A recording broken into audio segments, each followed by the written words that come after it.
All right, we're back. I made it in. Joe Lissette, joined by Mason Clark for the rest of the day, for the rest of your weekend. Thanks for joining us at Nerd Rage Gaming. We are in the latter half of the Modern Team Trios event. We have our feature match getting set up. I think we have a couple undefeated teams maybe, or 4-1s at this point. Anyway, round 6 coming up. We got 2 rounds of Swiss plus the elimination rounds. Mason, this is when you make your money, you run for glory. I'm excited to be here. I hope you are too. Yeah, I can't wait. It's going to be so much fun commentating with you today. And Modern is one of my favorite formats. I love team events. I love getting to watch these things happen. There's so much Modern action. And this round, we have 2 great teams going at it. We have the team of Cris Smith, which also has Steven Dykman on it. 2 of our players on our leaderboard race this year, running for Player of the Year and our championship. And the other team has Cain, Rianhard, Jesse Robkin. You're going to know Jesse last year from our series. And Cain, Rianhard, you might know them from Pro Tour Marching Machines Finals and Worlds. Runner up there for top 8, so it's going to be a sick match. Yeah, I mean I remember the video of Cain realizing they made the top 8 of the Pro Tour. That was pretty cool. I mean, it's nice to see. I mean, I think it's pretty common for a lot of people when you win a stressful match, it's more of relief than celebration, and it's cool to see the other side of that sometimes in a high stakes match. That was very fun. It was a great moment. So, and especially for someone that's, liked by the community and something like that, that was really nice to see. All right. So we got, you said, your favorite format, Modern, maybe not mine so much right now, but certainly I would say Magic's most popular competitive format. And as the players are getting ready, we're going to see scams. If you've been in and out, all day long, we're going to see Scam, we're going to see Tron, we're going to see the 4-color control decks, which have really become free spell paradises, with the way the players are taking advantage of. I mean, it used to be when I was, started playing, Force of Will was the free spell that got played. Now there's like 8 that you can choose from. Yeah, everyone gets a Force of Will now. It's nice. Yeah, right. And that's probably good for the game. Yeah, and we don't want to go too deep on that because they did talk about it earlier today. But yeah, we are seeing cheap interaction, cheap in terms of free, and able to fight back against kind of the slow and the fast decks of the format. If you were playing, you said this is your favorite format. If you're running out here today, if you're trying to carry 2 teammates on your shoulders, what deck are you signing up with? You have a go-to? Yeah. I haven't been playing much of it recently, but the 4-color deck would be really high on my list. If I felt confident with Scales, I would play it. I think Scales is actually really strong right now. It's just so hard to play at even like an optimal level. So those would be my 2. Yeah. Okay, here we are. We are down to the table. So you can see the competitors on our left. We Ashlen Johnson, Jesse Robkin, and Cain Rianhard versus Cris Smith, Steven Dykman, and Daniel Staup. And we are underway, and that looks like a Hardened Scales for Ashlen Johnson. So let's go. Yeah, Ashlen Johnson on your left here playing Hardened Scales. Cris Smith playing Yawgmoth. If you've been watching our series this year, you've seen Cris play a lot of Yawgmoth. Yeah, I think even if you only tune in for the finals each month, you've still seen a lot of Cris Smith. Having a lot of success this year. And Hardened Scales, though, with the ideal start. Now we're looking for patchwork or among a number of not interchangeable but useful creatures in this Hardened Scales deck. Yeah, one of the big complaints about Hardened Scales from people who don't play it a ton or if you're getting into it is you just have this pile of 2-drops. So your curve is a little awkward. So your turn 2 is actually sometimes really tricky because they all play together differently in different ways. So, Patchwork Automaton, a good one to lead on because it gets benefit from the other casting. If you don't have that, it can sometimes be tricky on which one you should lead on. And we see Ashlen lead on Arcbound Ravager. Yeah, probably not the ideal choice in a lot of circumstances because with nothing to throw the counters onto this turn if it dies, but Ashlen may very well know the matchup. And against Yawgmoth, your Ravager on turn 2 is probably not going down. Yeah, I agree. And, Jesse and them, they all play these events together. So, even if Ashlen didn't know Cris was playing Yawgmoth, Jesse can lean over and be like, Cris always plays Yawgmoth. Just assume, you know what I mean? So it's one of the advantages of the team event. Your teammates can help you out in various ways. How often would you say your turn 1, turn 2 plays would be dramatically different knowing your opponent versus not knowing them? pretty rare in lots of decks, but in decks like Hardened Scales, it matters a lot. Maybe I want to get a Walking Ballista down versus a Hangerback Walker, right? Want to start activating that Walker really quickly, get some quick kills with an Yawgmoth Nexus and Arcbound Ravager versus having that interaction to shoot down things against Yawgmoth. So it matters a little bit, but for decks like 4-color or Scam, I don't think it matters too often. Mm-hmm. All right, so Chris Smith deciding on the turn to play here. Oftentimes we're just looking to see a mana creature, perhaps a Wall of Roots, but Strangleroot Geist is the choice, a solid blocker against a Ravager if it decides to swing in here. Yeah, one thing to keep in mind too is, there are some decks in Modern that I would say get like bonus points or gold stars for being complicated, so the opponent struggles. So like Amulet Titan, Yawgmoth, Hardened Scales, sort of the 3 go-to. Ashlen Johnson has played a ton of Yawgmoth and has had many good finishes playing Yawgmoth across various series. So she is someone who's going to know the tricks of the trade when it comes to Yawg and probably will not get caught by little details that maybe someone else who's less experienced would. All right, so here is a follow-up. Turn 3 plays a Walking Ballista, also beneficiary of an extra counter from the Hardened Scales. And then, like you're saying, lots of 2-drops in this deck. So is this 3rd mana from Ashlen Johnson, is it going to do anything this turn? Yeah, looks like it's not. She's going to pass the turn. This is pretty common, honestly. You just your turn 1 and 2 can be really strong, and your turn 3 is like, not really what you're looking for always. Yeah, I mean, it's not the worst to be able to hold up the mana for the Yawgmoth Nexus in case your Ravager looks like it dies or in case you choose to sacrifice it. But no play here for Cris. Coral Calling for 1 isn't super exciting, so we stumbling here?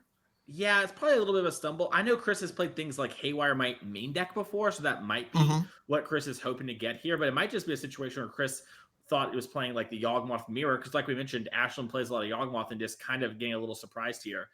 I would like to point out too, like, we talked about how different the 2-drops can be. If we had Hangerback Walker as our 2-drop instead of Walking Ballista, we would have a kill here.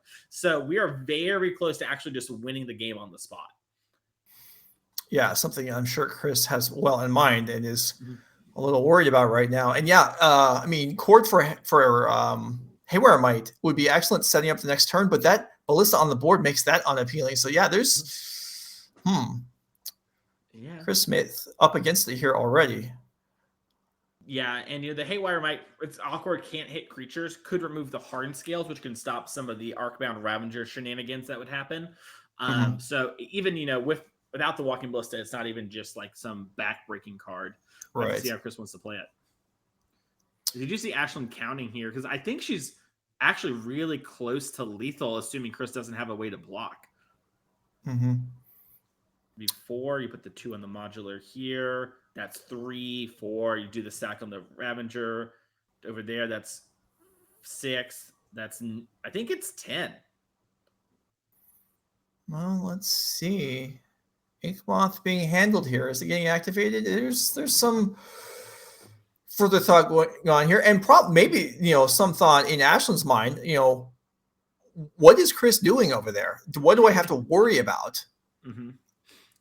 Yeah, and maybe Cris might just be even if the Quarter Calling is the play, it might be Boseiju too, right? Like that's a card Yawgmoth typically plays as a 1 or 2 of, and to win the game this turn involves sacrificing everything to the Yawgmoth Nexus here. So we'll have that 1 in the land zone, but that will be all we have left. And if Cris Smith can get something like a Yawgmoth down, we can fight over these creatures in a pretty effective way. Sure. Okay. Well, the Yawgmoth is animated, so Ashlen has made the choice to go in. I'm not feeling a lot of confidence here, though. This is very we're not proceeding too quickly here, but okay, here we go. Yeah, I do love the double check just to be sure, because it is a very complicated deck, especially with the additional counters. I wonder if we could have attacked with our Walking Ballista too. Obviously, it's a little awkward, but I think Ballista would also be lethal, which would force a block, which maybe you don't even care about. But if you're going to go I think we're seeing Ravager sack to Ravager. The modular is going on the Nexus, so the counters will be split effectively between the Nexus and the Ravager, which means if there's a Bowmaster or something, there's still a source of additional counters. So Cris wouldn't be able to just kill the Nexus with 1 Bowmaster ping here. Yeah, agreed. And so I guess so we see Chris here. It's like saying, "Hey, sorry, I understand these are your targets. I might have responses," Right. which I think you might be right. It might be a situation where Chris is saying, "If I bowmaster, will that get me out of this?" And I think the answer is no. But Boseiju, yes. Mm-hmm. Okay, so we see modular 2 plus 1 from scales, so 3 on the Nexus, and then sacrifice trigger 1 plus 1 from the scales, so 2 more on the Ravager, and we have an attack with a 4 power Nexus, with potentially still more to come. Yeah, if we like we said, you can also use the walking ballista to shoot down the strangler guy so it has a counter on it. Unironically, might end up mattering just because y'all can't sacrifice as much. And then you can sack the walking ballista to the Ravager. That's going to put it to 6. Then you move it over, and that is 10. But it looks like Ash is just going to hit for 4 infect. Okay. So maybe playing it slightly conservative here, but also maybe there's no reason to push the advantage here. Ashlen with a superior board state is just going to get across with 4 infect here, and that'll be it for the turn. Yeah, it's hard for things to go too wrong too for Ashlen, right? Like if Mm-hmm. Chris decides to commit stuff to the board, Ashlen can always sacrifice Ravager to give counters to the walking ballista, and we can start just mowing creatures down. Right. So, I kind of like this idea of like, hey, I'm going to hit you for enough that it's a problem for you, but not such a problem that you can't actually get out here. And it looks like in the end step we're Orcish Bowmastering.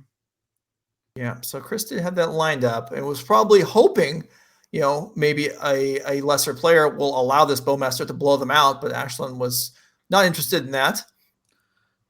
Yeah. And Ashlen actually has some pretty cool lines here, right? Can use the ballista and then sack it to Ravager if she wants to, and then you don't get an Orc army. Maybe she doesn't care about that, but it is a play available to her since Orc targeted the ballista, it seems, from the hand motions.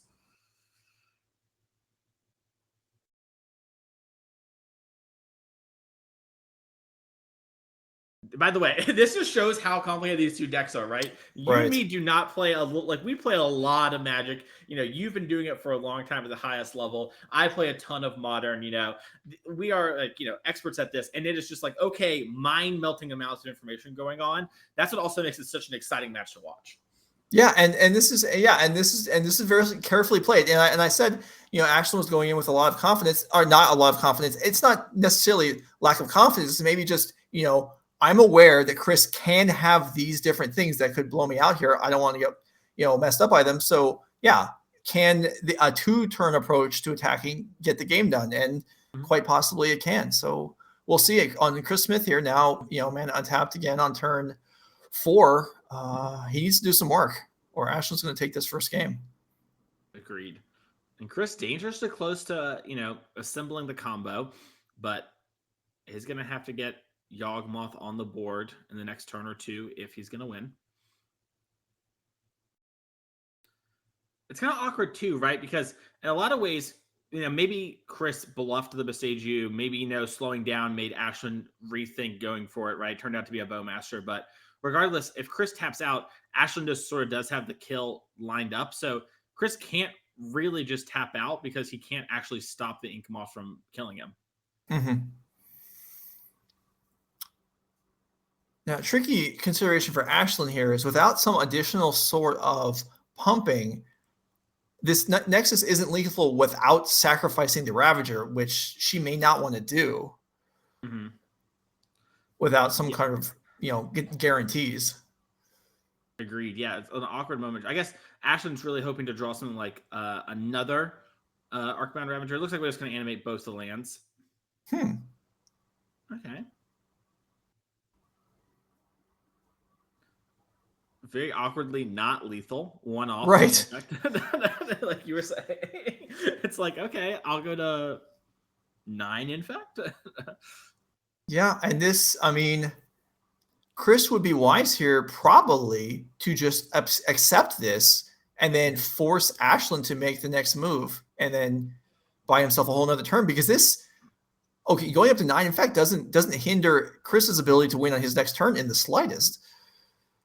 Agreed. Yeah. And this is a classic moment against infect decks. Also, we might want a quick notice here. Jesse Robkin just beat Steven Dykman in the Rakdos Evoke Mirror. So they're up 1 on that team. And, we have a close one going on here, but we'll keep you updated on how those other matches go. And when this one ends, we'll hop over there to see how that's playing out as well.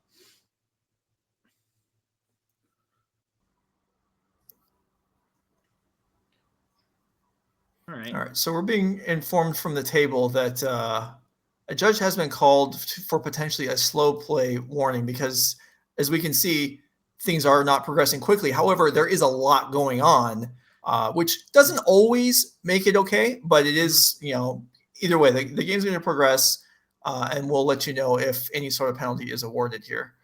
Yeah.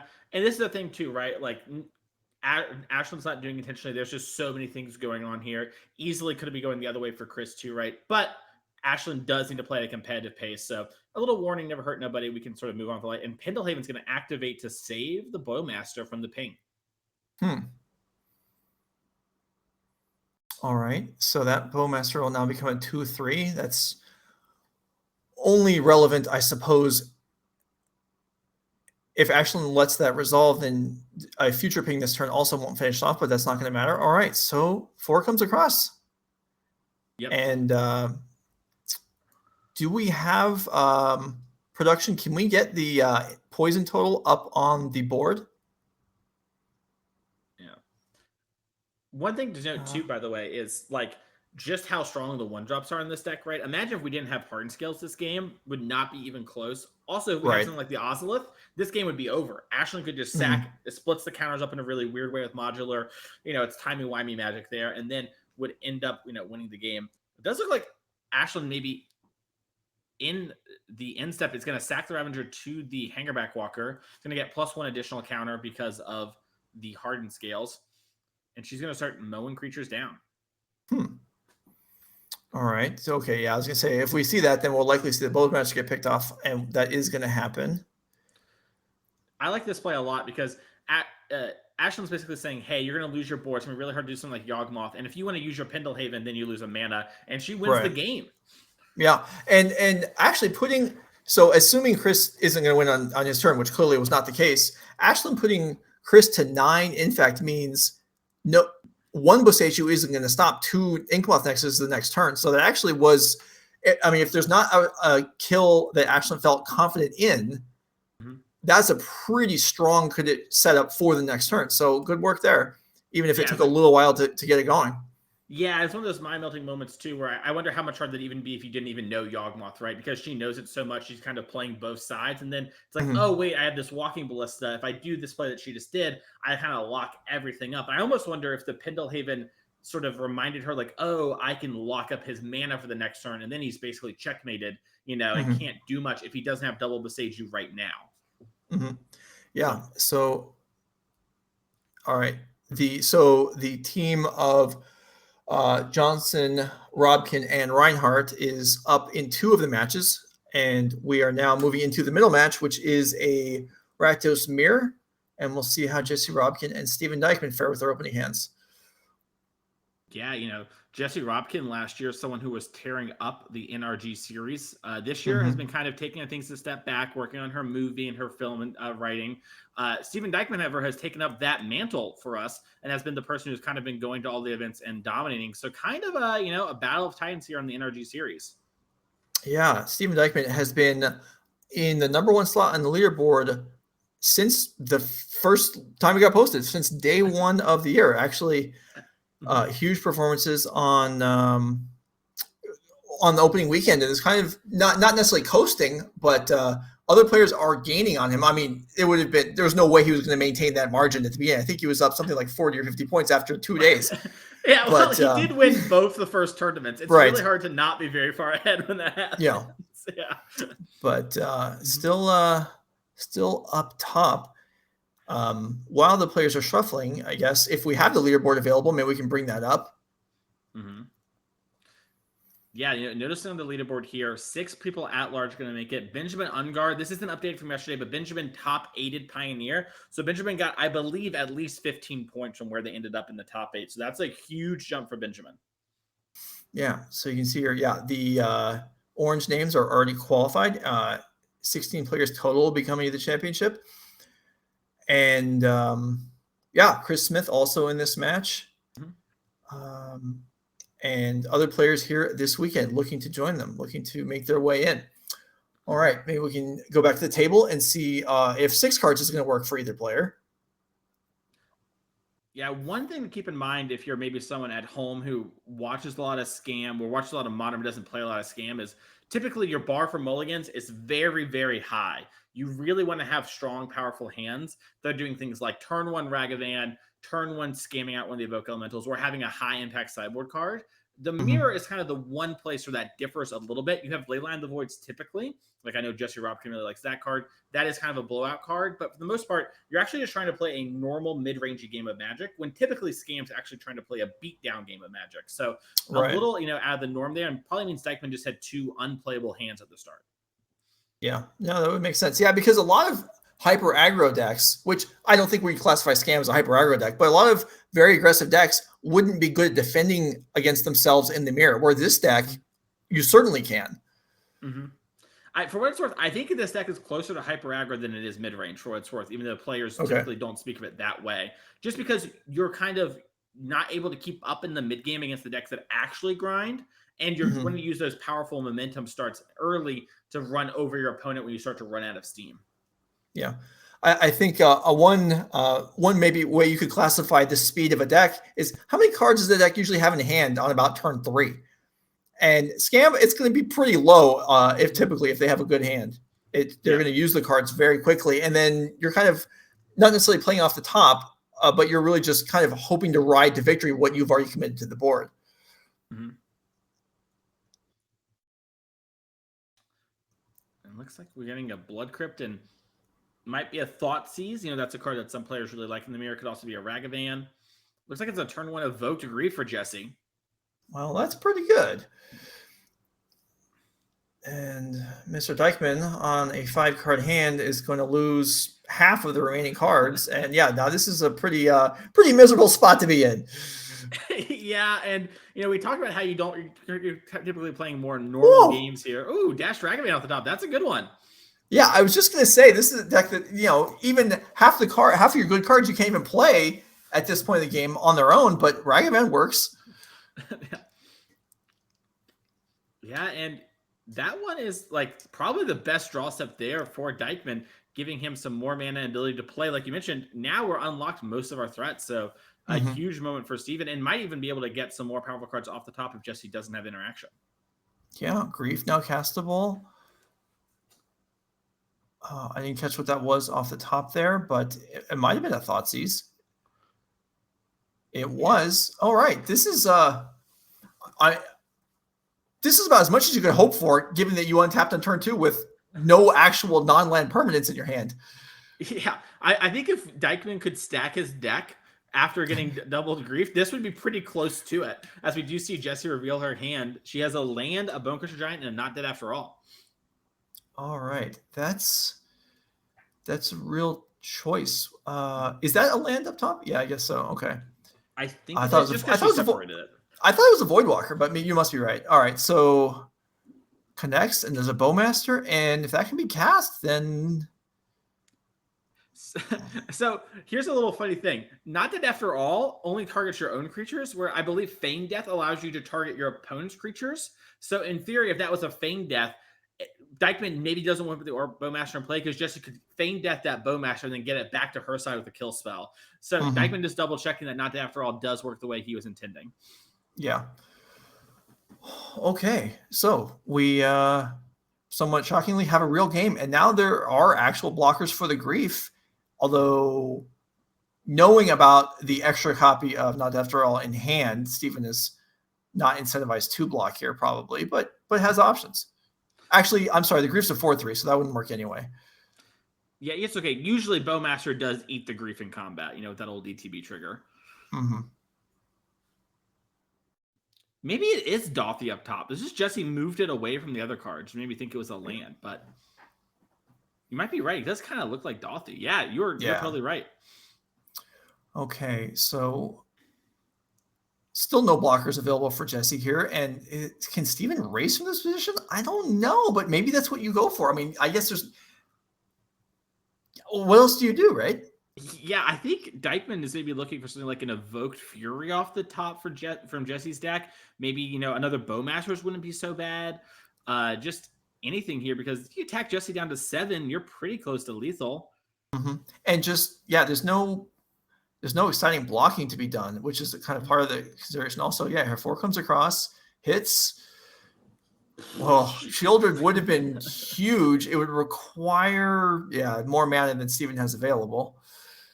Yeah, that's a moment where Dykman's probably pretty happy just not to have that one on that side of the battlefield potentially. Sure. Yeah. But, definitely wishes he could cast it. Yeah, I wonder what he drew because he was eyeballing it.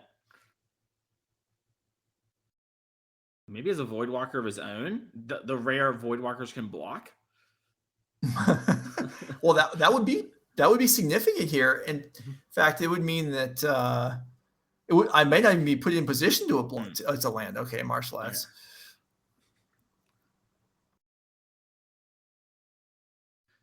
Okay. But Steven, sorry, you go. Yeah, I was going to. Steven has built up enough mana that a Fury off of actually either player's deck would be castable for him now. Mm-hmm. This is a really interesting spot. You see both players are like, am I supposed to be attacking? Because in theory, someone shouldn't maybe be attacking. Now, it's possible both players just are forced into attacking because they don't have the defensive tools to get out of it. But quite often, typically in Magic, someone's supposed to be attacking and someone's not supposed to be. But both players think they are the beatdown as Jesse puts Steven down to 3. Yeah, 3. And the Grief may be blockable in some scenarios next turn, but the Voidwalker is tough to get in front of. So, and now the Ragavan can't get through. So this is going to be tough. Yeah, this is going to be a big draw step here for Dykman. I think you're right. I think it has to be Fury. If he draws Fury, he can clean up both Dothy and the Goblin Shaman token, and then have a good board presence and put Jesse on the back foot. All right, let's see what else could get it done here. One, two. There's a Croxa would be, I think, a point short. Well, Jesse sells that not dead after all in her hand. She just has it face up on the table. Oh, so you're right. You're right. 3. Yeah. You're right. I was thinking the same thing too. And then I was like, oh, wait. You see Jesse sort of like wave her hands like, all right, draw the Fury. Oh. What did he draw? I think it was a red card. I agree. I thought it was red too. I'm sure he'll show us in a moment.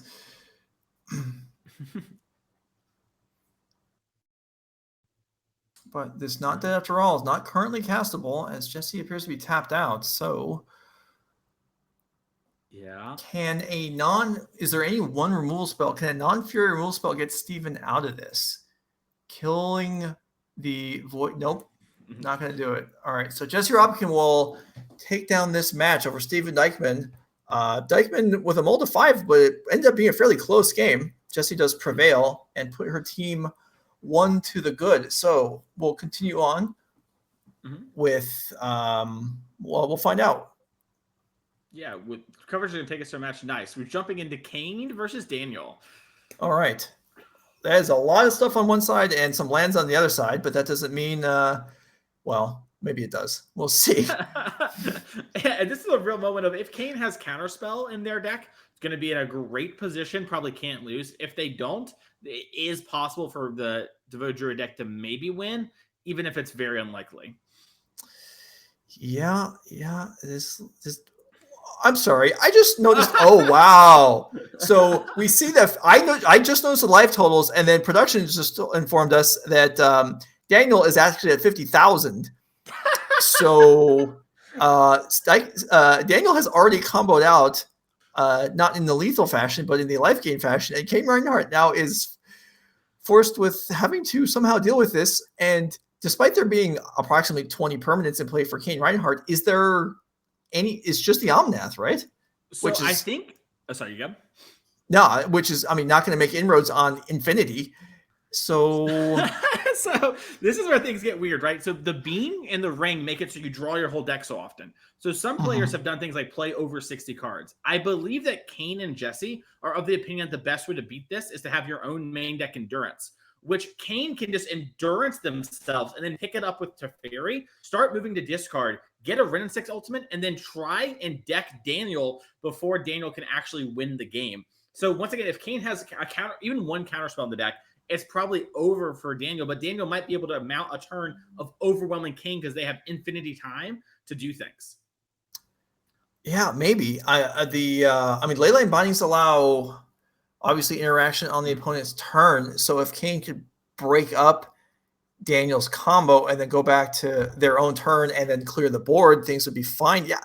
How is it possible we're unable to even determine who's ahead in a match where one player can't die? Yeah, it is a very impressive moment here. And also, Cain is someone who knows that this deck can take a while and is a very methodical player. So yeah, here's the endurance. I was gonna say, if Cain doesn't have a way to win, Cain would just pick up the cards. Just be like, whatever, I'm not gonna waste time. I gotta help my homies out. So yeah, I think Cain is we're gonna see Cain pick up that endurance here in a second and just ride it to victory, because Daniel will just run out of cards in deck before Cain will, because Cain can just move to discard. Yeah, this is so is this in fact locked up for the player that didn't combo out successfully? Which again, I mean, does that mean there's always been, there's over the years various different versions of infinite life combos that also can combo kill the opponent, but yeah, the infinite life portion by itself, not always. I mean, if you're playing as burn here, you're great, but this 4-color deck is built a little different. Yeah, it is not the same, as the kids would say. I think this is a spot where it's just like Cain probably can't really lose. We're also going to see some weird stuff because, right, Leyline Binding is a card that puts the answer underneath something. So, for example, a Vizier of Remedies, we might see Cain do something like bounce a Leyline Binding and then use a Wrenn 6 to ping the Vizier, and then now the Leyline Binding's back in Cain's hand. Same thing with Furies, etc. So it's not even like Daniel only has to beat the Leyline Bindings that are left. You know what I mean? There's probably more and more things like that could occur.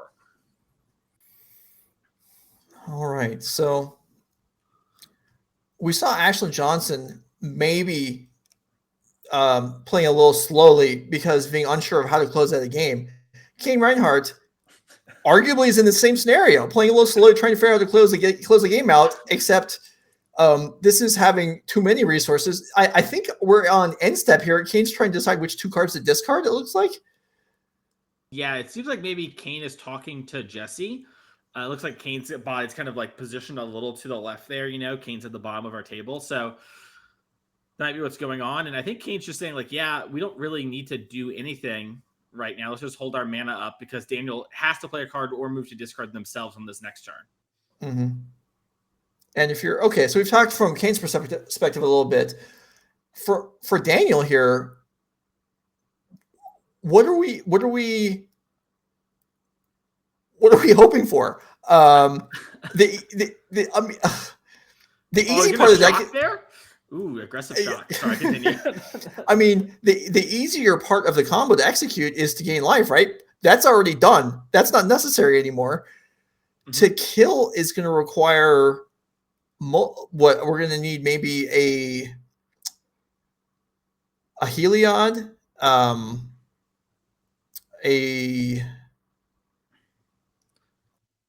not even exactly sure the makeup of how these things work nowadays with Ballista and with Spike Feeder, yeah. But that's a lot of permanence.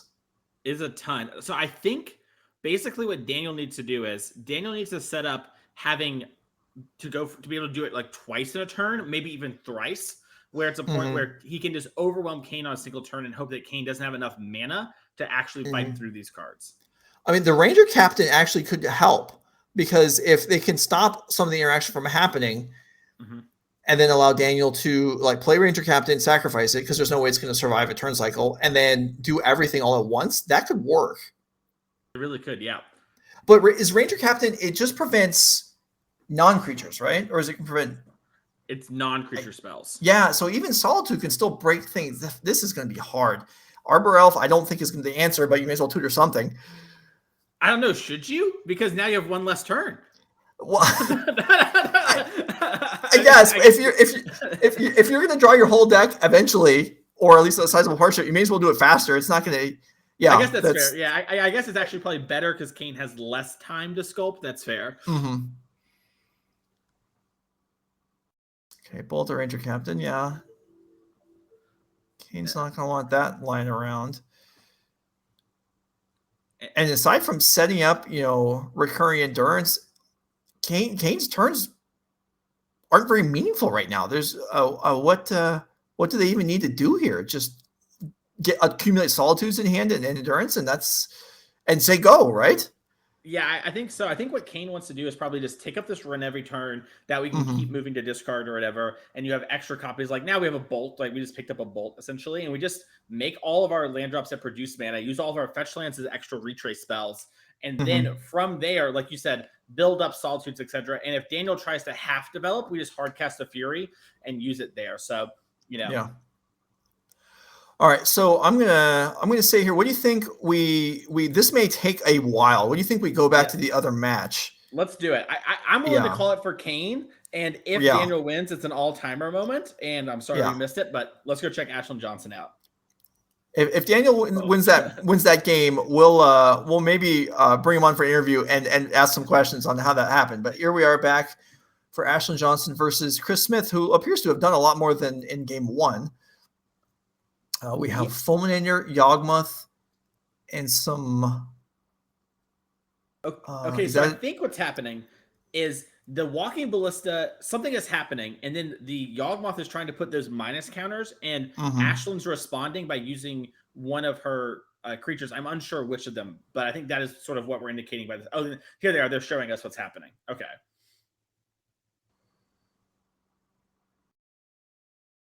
Yeah, there's a little train of dice. I don't think they're playing like dice with the dominoes with the dice there. That's a little train of indicators of something happening.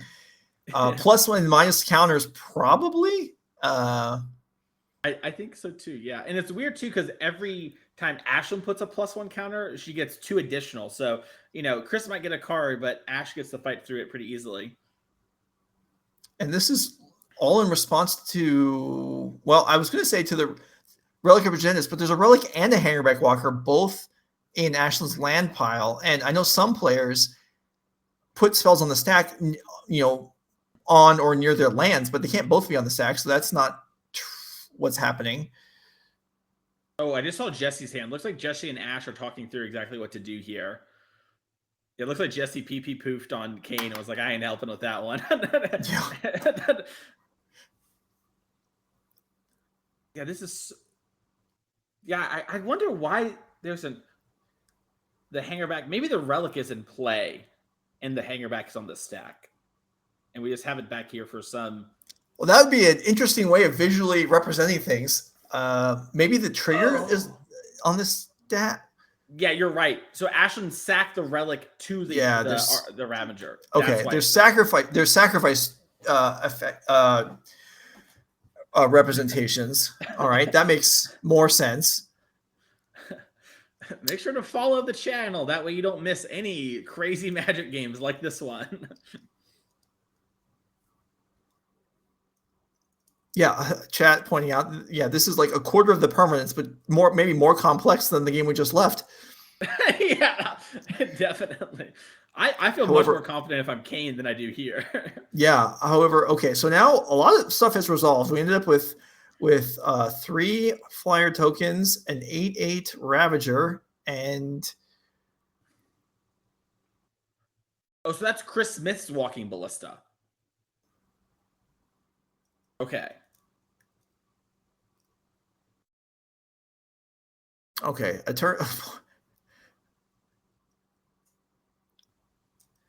Ballista, by the way, a new addition to the Yawgmoth decks. Now that Agatha's Soul Cauldron has entered, that is not only a way to use all your mana dorks to have sort of a sync, but also you can combo it with your Undying Creatures and Blood Artists to create an ancillary kill. So Walking Ballista, a nice new one of in these Yawg decks. If you're interested in the Hardened Scales deck, there is a recently posted fairly lengthy walkthrough of the entire deck on Reddit. I actually read it yesterday between rounds of the RCQ. It's got a lot of detail. I'm sure you can find the first page of the Modern Reddit right now. I'm going to look it up after this because I literally just finished buying my cards from NRG to get this deck complete. And I'm going to play in my FNM in 2 weeks. And I was thinking, dang, maybe I don't play this FNM. Maybe this isn't that fun for other people. well. As I try to, because I'm gonna be like Ashlen Johnson. I put it all on Magic Online, so the counters just appear for me. We are spoiled. We online folk having to go back to paper. Yeah. All right. So we've got attacking production. Can we get in our ear maybe whether there's actually infect counters on Chris Smith right now or not? Because I know we didn't get that represented in game 1. Yeah, so I know they had tell green us dice at the top of the screen before. Doesn't seem to be one now. All right. So there's a block on the Ravager. Makes sense. Chris Smith at 14 life. We know that much. This is so awkward. I think Chris is dead. We're really close to it, because if Chris sacrificed to try and kill a Thopter, then the Arcbound Ravager just going to move it to the other Thopter that's unblocked, or even the one that's being targeted, and the game's over.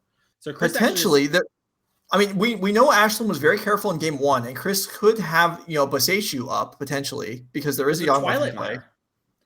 Okay, good point. He mistapped his mana. I think Chris mistapped his mana. Ashlen can just go for it now. She gets the 3 extra counters. Also, it's 17 on its own, so it just would be 20. But Chris is at 14. He couldn't block both of them with the Yawgmoth.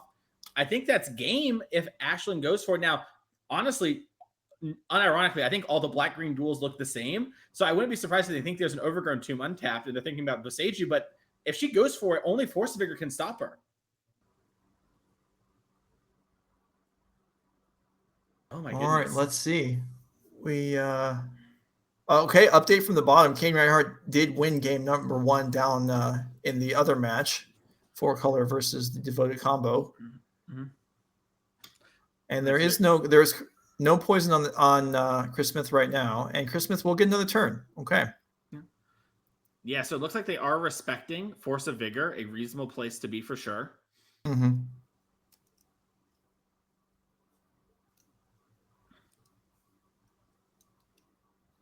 I mean, Arcbound Ravager is such a funny card.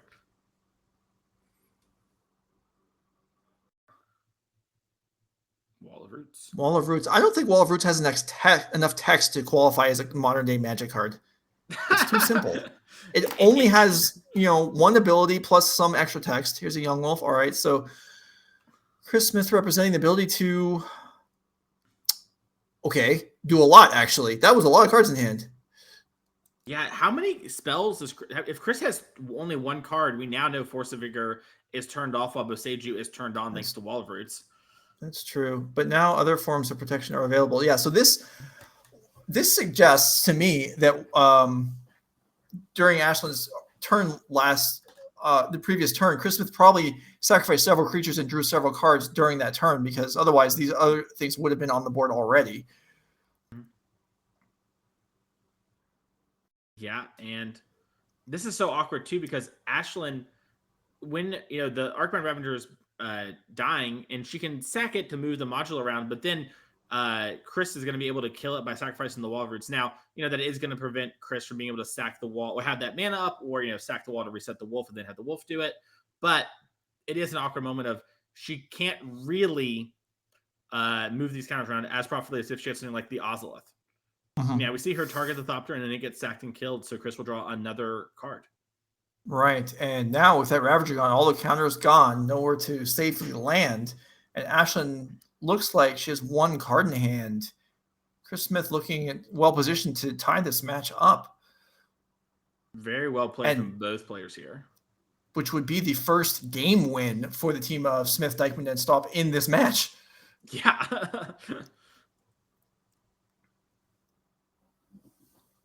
Looks like she had Urza Saga as the card before the draw step. I don't know what she drew for turn.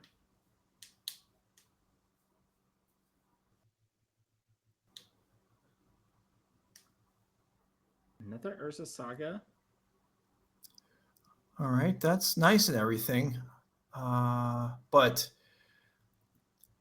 it's going to require several turns for those Urza Sagas to allow Ashlen to dig out from this, because Chris is applying pressure, and just the ability to take up Grist and get an insect means Chris can cash in for cards. He can do. We hit a Grist off the Grist. Sorry to interrupt you. That's not even fair. No, you should absolutely interrupt. That's a rare enough random thing. You should absolutely interrupt me to point that out every single time it happens. Yeah, 2 bug. And that, honestly, I know this sounds silly, might have been wrapping it up here because now there's so much Yawgmoth fodder because Cris does have that handful of spells plus the extra 2 bodies means you can reset the Yawgmoth to get extra card draw.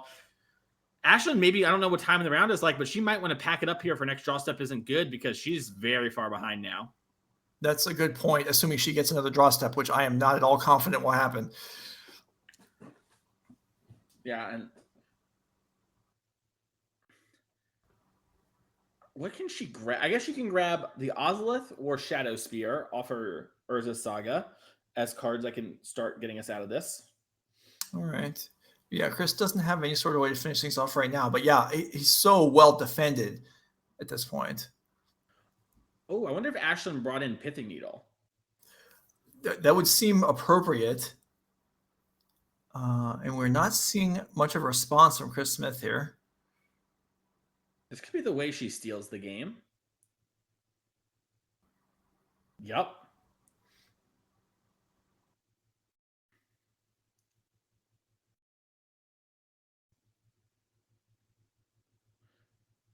You know, when we got here, right, we talked about how Ash could have gone for the kill, but we had to have played into Force of Vigor. It's so hard to make those choices. It's easy when you're here in the booth or in Twitch chat talking about it, but those sort of moments, especially when this is probably a win in for top 8 matchup for these players. They're near the top of our standings as the X1. So a lot of pressure on you and your friends there. You don't want to be the person that made your team lose.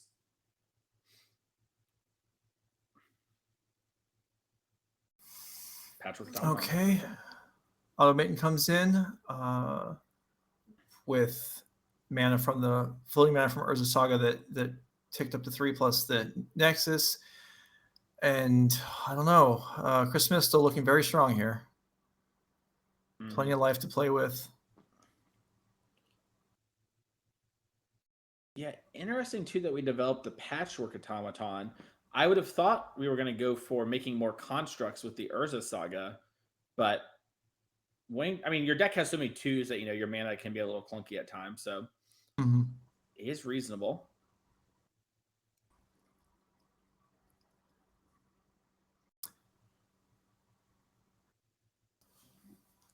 Chris's deck, by the way, very foily. Yep, very nice indeed. Not looking nearly as imposing with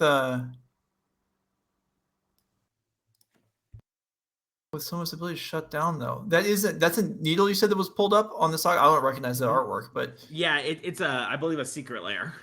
Okay.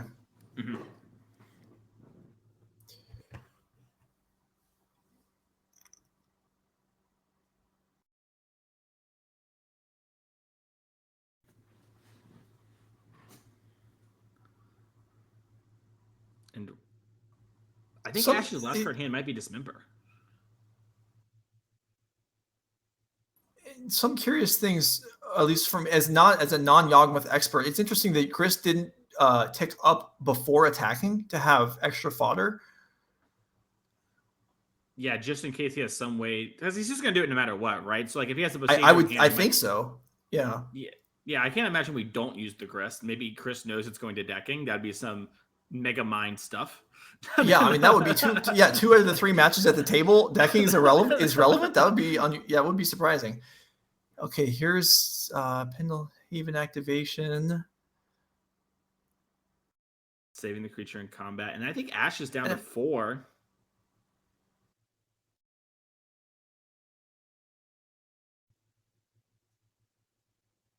Yeah, and I really wonder with the time and everything and how hard this matchup is, because there's so many ways for both players to interact with no mana even being up, that maybe Ash needs to, you know, if she didn't draw something very good here, might just need to go to game 3. Right.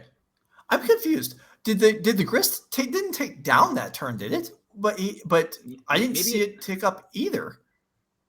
Anyway, either? Yeah. I hate to.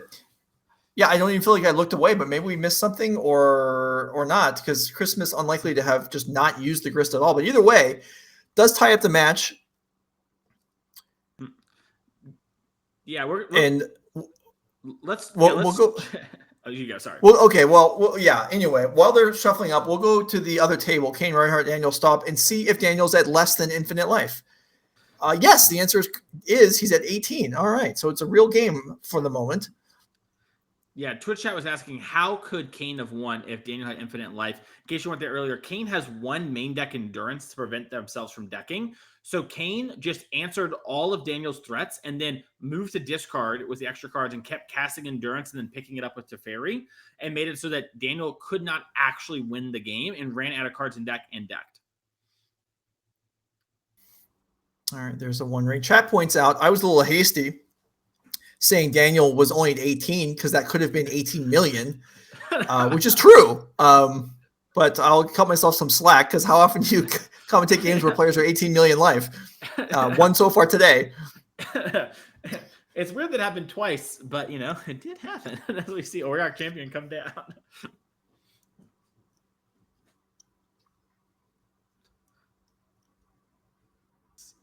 Bike feeder the play.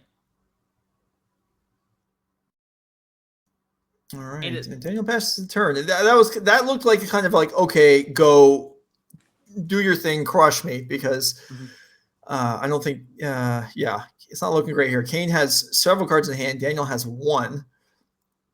And that's Time Warp that Cain just picked up. That might have also been a card Cain had in the main deck and just took infinite turns and just attacked. Like, you do have to name a number when you gain life in an infinite amount. So if Cain has infinite turns, right, Cain can just go like, oh, attack you 1,000,001 damage with my Omnath. So that could have also been what happened. I know not every version of these 4-color decks, it may even be in the minority that play any time warp effects, but I do like the elements that adds to the capabilities of the deck with the Renin 6 emblem potentially allowing going infinite. Yeah, it makes it so your Ren's actually a threat when sometimes the Ren's more of just an annoyance and a mana fixing thing than anything else. Kind of like the biggest Birds of Paradise you've ever seen. Yeah. All right, here is up the Beanstalk. So Cain will be flush with cards for the rest of the game, and Omnath attacks. Like, well, if you're not at infinite yet, I may as well get an attack in while it's relevant. And with one card in Daniel's hand, it's going to be hard, especially with the Teferi in play. If Teferi wasn't in play, Daniel might be able to do something like play a bait spell, Cain goes to respond, Daniel casts Coco, and finds the answers that Daniel needs. But now, Coco needs to kind of find both of them, and then Cain can respond with the Leyline Binding, and there's a Teferi. So it's going to be very hard for Daniel to get out of this one unless we have some heat or draw steps back to back to back. And it has to happen soon because one ring's already at 2. Next turn it'll draw Cain 3 cards. And okay, Ballista, that's exciting for 2 counters. I mean, that's effectively a 2/2 right now. It can't kill a Planeswalker. It can't kill the Omnath. It's certainly not anywhere close to killing Cain. All right. Pithing Needle, same art that Ashlen Johnson had. Yeah, I recognize it this time. Makes me feel more confident that I wasn't the wrong card I named. And it looks like Ballista took a shot at Teferi. And now Leyline Binding is going to finish the Ballista off. Cain is not concerned about that Pithing Needle, which is probably naming the one ring. Maybe production can you give us a clue on that? Yeah, this is one of those things where you kind of have to do this stuff against the one ring because you just can't let them keep drawing cards. But typically, even at this point, unless the life total is really low, Cain's like, yeah, I can spend a couple turns out the one ring, take a couple extra damage. It's fine. I got that burst of cards and I'm sort of in the driver's seat. Yeah. And this is also a spot where Daniel, I mean, this is looking bleak, but in a team event, it's much harder to just concede a game when it looks bad when you're actually playing for 3 of you. And I mean, maybe we're approaching time. I mean, if maybe it's relevant that this could end. I guess that would still require Daniel to win this game, though. That's tough. Yeah, all of the weight is on Daniel's shoulder here. Okay, time was just called for this round to end in a draw. Yeah, I wonder, can we go to Ashlen and Cris? Because we need to see if Cris wins, then the team can actually draw. But if not, Cain's going to win 1-0 probably. So we need to see if Cris can actually get to lethal here. Now, time was just called in the round. Our feature matches are typically 2 or 3 minutes behind those clocks. So I'm going to guess these players at least have 1 minute going on here. Also, with slow play warnings, you get 2 extra turns in the extra thing now. So, yeah. Now, this isn't something that I have experienced too often, but if in teams, if it's 1-to-1 in matches, and then Cain is up a game, that's enough for Cain's team to win the overall match, right? I think so, but I'm okay. Not that's why, I'm in the same boat. That's what I think also, but I don't know that for sure. I could believe that it's just like we go by match totals, and Cain being up a game just means that it's essentially like you're in game 3, quote unquote, from a normal game. Yeah, it looks like maybe packing it up. Yeah. Cain might have won, and then they're just ceasing to finish out this other match. Yep. So we'll can we get word on that from production for? Okay. Yeah. So the team of Ashlen Johnson, Jesse Robkin, and Cain Rianhard did win this round. They advanced to 5-1, and maybe looking to take a draw next round. Yeah, they are definitely in a good position to be in that. No hard answers. We don't know exactly where it's at, but worst case scenario, those players are going to be having a win in next round. So congratulations to them. At least we're getting to that point in the tournament. And great run so far by Cris and Dykman. They still got one more Magic to play. Both those players are playing for Player of the Year. Chris Smith wants to lock up the Players Championship. Has such a lead right now on the rest of the at-large people, but one crazy weekend in Madison could undo it all. So you definitely want to make sure you get as many points as you can. Yeah, indeed. Okay, so that looks like the end of round 6, unless production tells me differently. Meanwhile, to reply to the one person in chat who asked how my RCQ went yesterday, did I win? I did not. I was eliminated by a 14-year-old girl. So if you're traveling in the Southern California region and you're going into an RCQ, and you're like, oh, I'm playing against a little girl, do not take precautions, because Dana Fisher and Serafina, there's multiples of them, and they are out for blood. Anyway, Mason and I were kind of, slightly older, slightly more easygoing on our opponents, not ripping your heads off like these little girls are to me yesterday. Anyway, this is NRG Gaming. Thanks for watching. We'll be back after the break for round 7. Stick around.